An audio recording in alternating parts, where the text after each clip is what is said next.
Learn to be super successful. Subscribe to my channel, Meathead. Now, this is, before you ever heard of QLA, this was the extent of your, how you ran your lives. This is a real sign. This is not a pretend sign. Nude psychic readings and tax advice. This happens to be in Alabama, where they're pretty brain dead. But they're brain dead in different ways, whether it's in Germany, the Netherlands, Belgium, or the United States. This is the extent. And now, because you listen to podcasts, there's not one of you in this room that doesn't listen to 3, 4, 5, or more podcasts. Why? I don't know. 99% of all the information on podcasts is horseshit.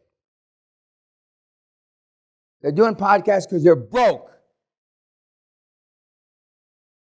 Whether it's or about money. Those who can't do, teach. I'm the only one that has done.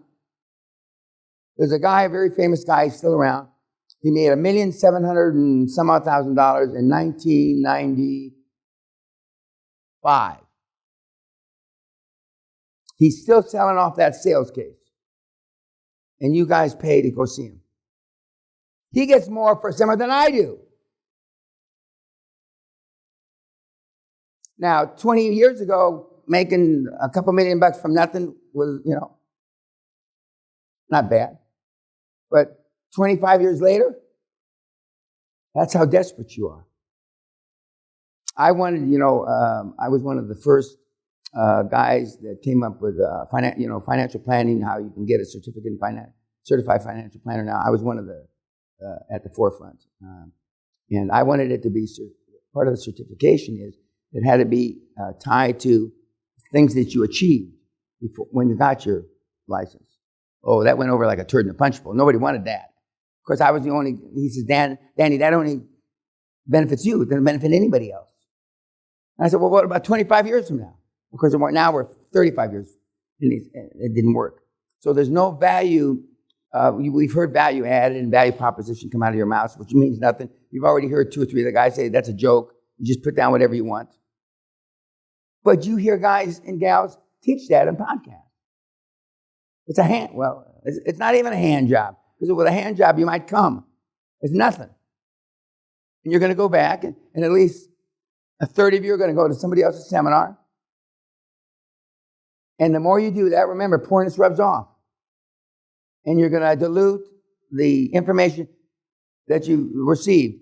Psychiatrists, and we've had the thing tested, the best people that come through the seminar have maximum retention of 40%. The best.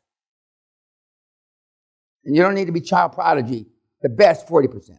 Most, 10 or 15%. You heard the Viking bitch say, I don't remember. I didn't take the notes down. And she's successful. And she did have to drive down 200 miles to convince those people that she was alluding to that were going to try to back out. They had seller's remorse. She went down and convinced them. So you're retaining 15 to 40%. One of the things that Peter didn't say in this webinar is he went back and he copied, I believe I said it the second day, he copied every single bit of his notes. He copied all the material that you're going to get in Hungarian. And he put it A to Z in numerical, this, that, and the other thing. And that took him about 8-10 days. Whereas the material that you're going to get today, the thumb drive, is helter-skelter. Because I want you to have to look through it to find it. And then when you go through the material, 4 or 5 or 10 times, you now know where it is, 1 and 2, what you've got. And you have 99% more information on the gigs than you need. Let's call it 100%. You have 100% more than you need. And as you know, you were surrounding Raymond, who I'm very thankful that he came. What do I do? He specifically said, when you're 18, what would you do? Whether you're 18 or 54 or 49, it's the same thing. And the only, as they say in Oklahoma, extra advice I'd give the younger kids is people are going to tell you, why are you in such a hurry? You've got all your life to do all this. Well, that's coming from a loser's mouth, one.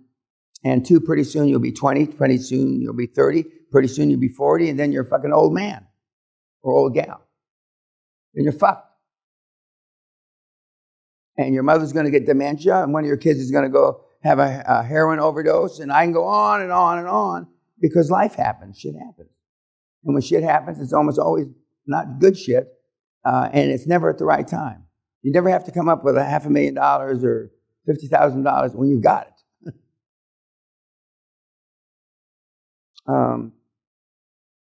And later today, you're going to hear Andres again. You're going to hear your buddy, Roberto, and you're going to hear Thomas, the zealot, who is charging, tearing down shit in Canada like it didn't exist.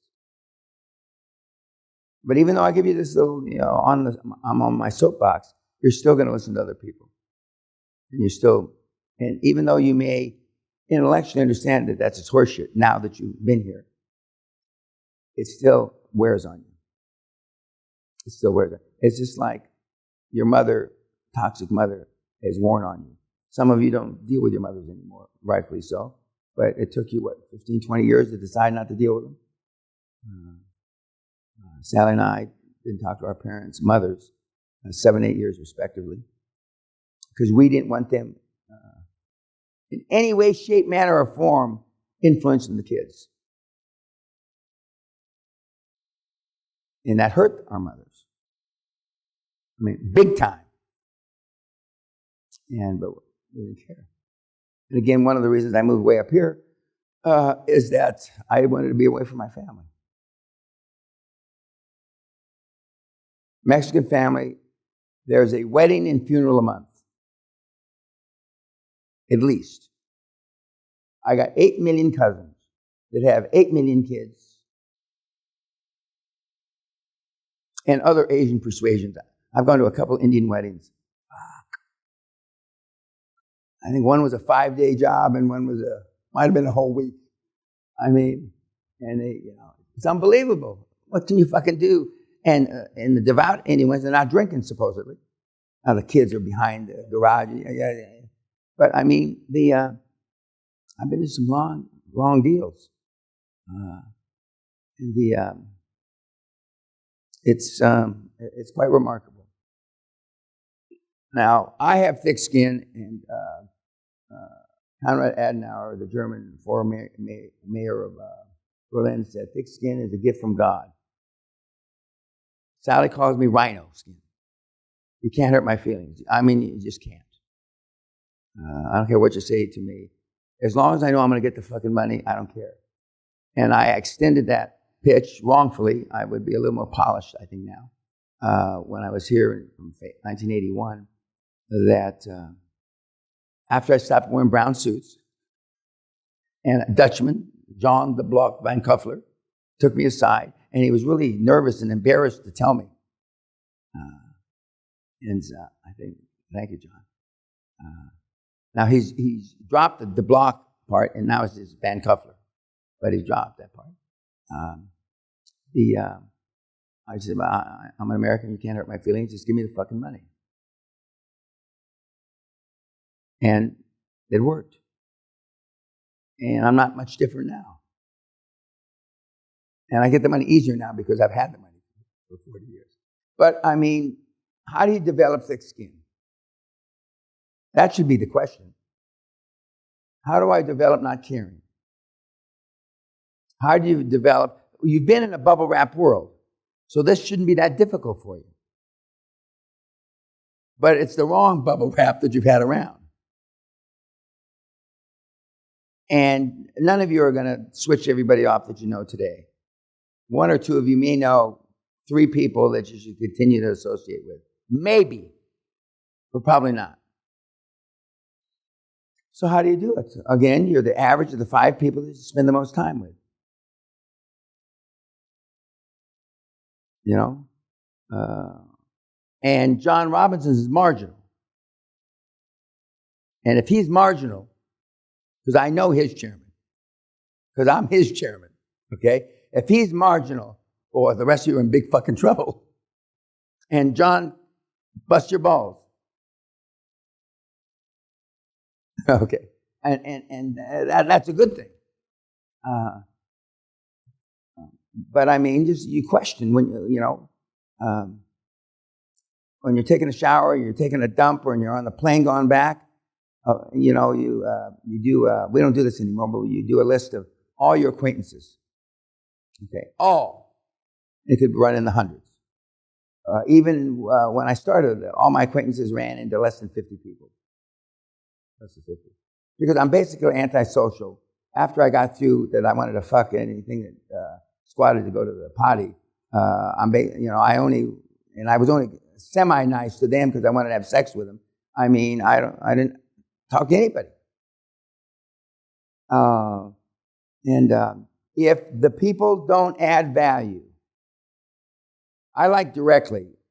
In the 21st century with internet the way it is, and information is almost instantaneous. In fact, it is instantaneous. I add directly or indirectly. You have no reason to talk to them. Now, Tony said, well, you can say hi. Remember when he said, but I don't even say hi. I might get, even though I'm a very strong personality, I might get linked into a conversation about nothing. Now, most of the average age here is 31. I mean, it doesn't seem like you're running out of runway, but you're running out of runway. The 2 older people, 3 or 4 older people in the audience, relate more to running out of runway because they're running out of time because they've seen what's happened in a decade or 2 before they got here. But the kids, it's hard for the 18-year-old and the couple 21 and 22-year-olds that we have to relate to running out of runway. It is. If I say this on YouTube, I'll say it again. If you haven't started university, don't waste your time or money. If you're a second-year med student, med school being 4 years, finish. If you're a first-year med student, burn your books. If you're in America, law school's 3 years. Here, you graduate with a law degree, then you intern for 2 years. But if you're just starting the law journey, forget about it. And I can go on and on. I mean, and basically, for those of you that live at home, don't. And your parents, giving them the benefit of the doubt, while they may be loving, they detract. Maybe 1% or 2% of the parents that have had kids here, come through here, aren't, unless they came through here and then they bring their kids back. But we've had grandfathers, daughters, and granddaughters here in a row, and normally they're all crying when we hit certain buttons, pressure points. And the father, or grandfather, excuse me, I did the best I could, or I didn't know what I didn't know. The best I could is not a good answer. I don't know what I don't know. Didn't know is a better answer, but it's still a shit answer. My mother, who was an illegal alien, came across the border in 1924, the Rio Grande River. In 1946, when I was just a few months old, saw the book. You know how when you go through the market, they have a point of sale where you can buy gum and magazines and shit. Well, the little Reader's Digest version of Dr. Spock's book about child rearing had just come out.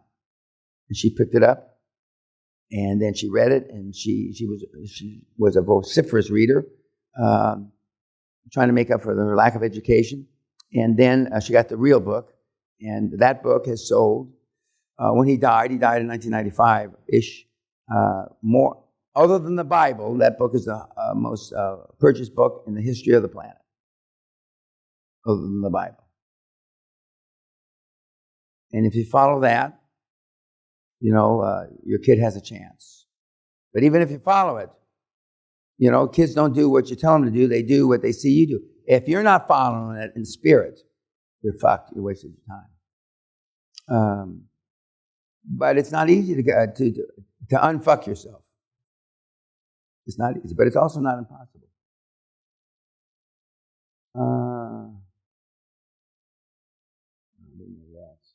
Now, what kills us? Nowhere on that list is cold calling. Yep.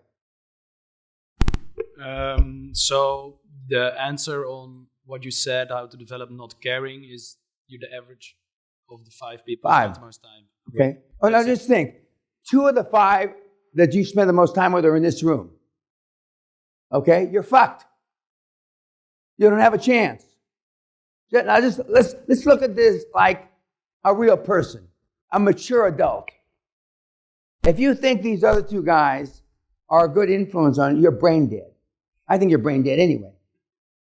If you think, what are you smoking while? And the give me some of that shit. I've had one marijuana cookie, and I took a hit of a joint because she says, Dan, if you think that, Vinica said, if you think that the cookie gives you a high, Jesus Christ, is this the way the world is? I mean, you've already got 2 strikes against you, all 3 of you. None of you are role models. So 3 also ran, and you made your acquisitions that you brag about. I already beat you up about that. Fuck. I'd be embarrassed. I've got 14-year-old kids doing 10 times that. And you brag about it.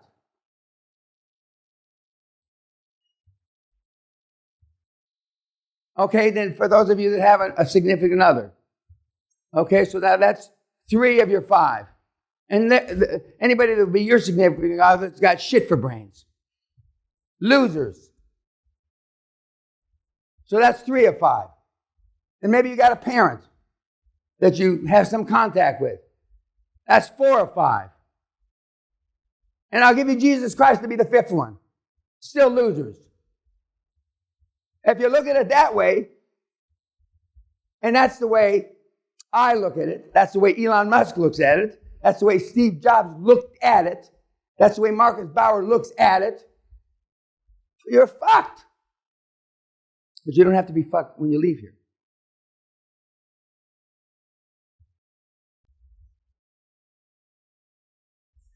Because you spend the most time. And you 3 aren't trying to fuck each other up, and people tell you how successful you are and you have more money than them. Well, that doesn't mean a goddamn thing. I can show people your age that are billionaires already. Marcus Bauer came to me when he was not the kid's age, but your age. Where are you going to be in 12 years? We got the guy in the back of the room that thought that Roberto was a mongoloid idiot. Correct? He's shaking his head yes. Guys, I've been doing this a long fucking time. And, selfishly, the 3 sovereign funds that come to me don't come to me because I don't have the right answer. When I had the privilege to have the exit interview of the special op guys, the SEALs, etc., didn't pick me because I don't know what the fuck I was talking about. And I wasn't nervous, but I told the guys, my 3 regrets, being trained, never seen combat, blah, blah, blah. Because all these guys and gals had been in combat. I was the only one in the room. The camera guys. I probably didn't even ask. I'm assuming the camera crew wasn't in combat, okay? But all the guys who were sitting around there, I still remember there was a Green Beret full colonel who I met with afterwards. And because a bunch of the Green Berets then had a Green Beret meeting, they meet quarterly or whatever. And he says, I was embarrassed that they complained about you. You were too mean to them.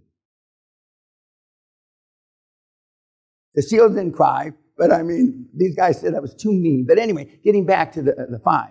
And these guys have been, stuck their life on the line for real. You're not sticking your life on the rail for nothing. But I mean, think about, the 5 people that you spend the most time with going forward. We can't do anything about in retrospect. But I mean, the key is going to be you calling. You heard the Carlings say, knocking on doors. You heard everybody say, okay. So you're going to have to do some form of that. You heard Andres already say he still does cold calling. You heard the Viking bitch say she still does cold calling. But you don't want to cold call. And now it's from 2,000, you're about 11 or 1,200 calls away from being a millionaire. Moses spent 40 years wandering through the desert, probably looking for a business banker who would call him back. The average, this is American statistic, the average bank manager in America gets 25,000 calls a year. Do you know who he answers? The squeaky wheel. He answers the one that calls back, calls 3 times before lunch, 4 times after lunch, every day. I used to stay on the phone. I'll stay on the phone. My light was always, whatever it is when you're looking at phones. I never got off the fucking phone. I wouldn't get off the phone until somebody talked to me. The squeaky wheel, and that's considered impolite. Just as I beat you up a couple days ago, when's the soonest I can call back, or when can I call back? I call, I'm talking to him at 10 in the morning, I call him back at 1. As part of my conversation, just so I can schedule my calls in the future. What time do you get back from lunch, sir? 1. I'm on the phone with him 10. 101, I'm on the phone with him, or on his line. Because you're not going to be able to make 300 calls unless you do that and get through to 300 people. Most business banks think they can just pat you on the head and toss you a bone every now and then. We'll let you sit up front, blah, blah, blah. These are real ads from real newspapers and real magazines. Why do they pay for these? Why do they put them? Because they got more money and and in recent days, they just print it. When the U.S. printed from scratch $7 trillion, and the rest of the world printed about $6 trillion. $13 trillion they printed, just like toilet paper. And unfortunately, Chairman Powell said that inflation was going to be transitory, which is a fucking big brain dead. And that $13 trillion has not even begun to work its way through the system. The estimates are between $1.5 and $3 trillion has been in the system. That means there's at least $10 trillion left. Inflation's not going away anytime soon.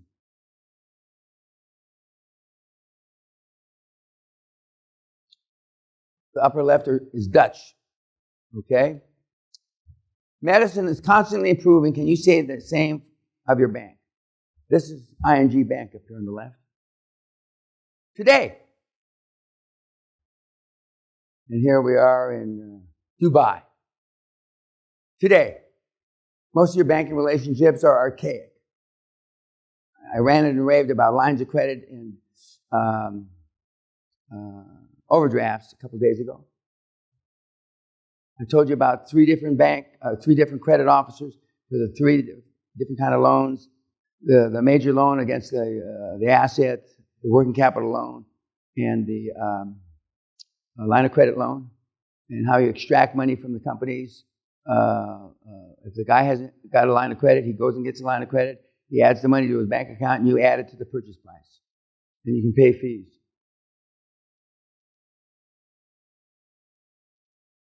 But most of you that have been in business heretofore have gotten money from friends, fools, and family. I didn't, because my friends, I didn't have many friends, but they had no money anyway. My family certainly didn't have any money. fools. I didn't know anybody stupid enough to give me money. Anybody that gave anybody in this room money is a moron. Not even a moron. Well, I think I asked. Imbecile? I think an imbecile is worse than a moron. Yeah, okay. As an imbecile. They've been lying in the sun at the canals in the Netherlands too long, and the sun baked their brains. That coupled with some weed. Why would anybody give you money? Look at yourselves.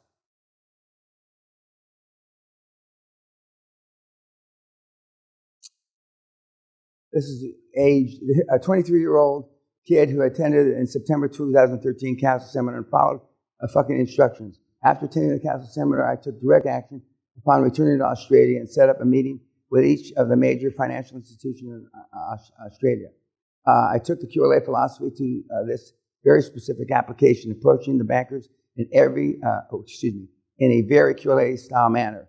I was very careful to answer questions, talk, and discuss opportunity as if it were Mr. Peña himself. I doubt that, but anyway. The first 6 or 7 meetings were a complete waste of time, and I didn't lead anywhere. But in QLA fashion, I figured it was only a matter of time until I found a banker that would be suitable. After about 8 meetings, we received a direct introduction into the bank from one banker to another banker, a few meetings and a bunch of paperwork, and a couple of months later, we received an official contract mailing of 100,000 Australian dollars at the very attractive interest rate. Many people, including some of many successful individuals in Australia, would say that this was impossible to get any money out of a bank without offering up property or motor vehicles as security. I personally own neither. Without QLA, I highly doubt I would have even thought of approaching it in a manner because I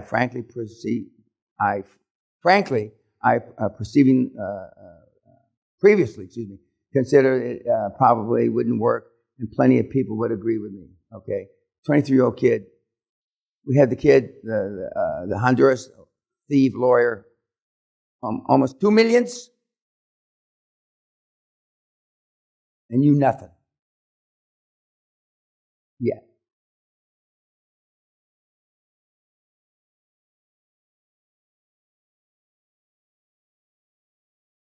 I can't make it any simpler. Now we're going to watch Roberto, his stepbrother from years ago, who he thought was a mongoloid idiot. I called him a half-breed myself during the seminar and said that he was full of shit and that he's half Colombian. He might even be from half Honduran, but he's from nowhere. But he is articulate.